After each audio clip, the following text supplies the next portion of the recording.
gonna talk to you real quick about how you can easily take and create an outdoor switch that you can use for some of your lighting projects. I know a lot of guys will put these outdoor switches in to control like some bistro or cafe lighting.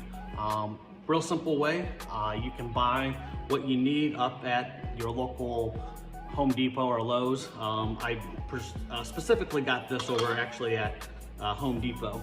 But just to kind of show you what's going on here real quick is we've got the flow of electricity here that comes from our transformer into our actual switch box. Now you'll notice I've got this marked with blue tape and then kind of over here as well.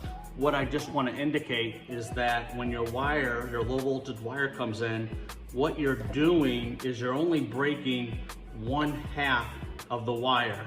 So to kind of give you another example here, you can kind of see my switch here is only breaking this half of the wire. It's not breaking this, it's not breaking both. I don't even have to even break this at all to create my switch. I could easily wire it like this as well too.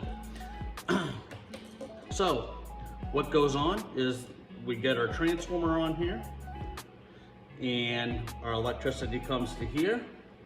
It comes to our switch, and then when we switch it, then our light comes on. And then turn it back off, and now I've got a low voltage outdoor switch that I can easily control a couple lights, maybe some bistro lighting, whatever you want to do.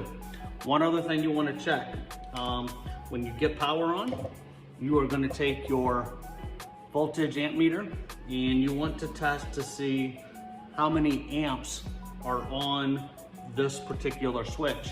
All switches have different ratings and amperage loads that they can handle. Make sure that you don't overload that.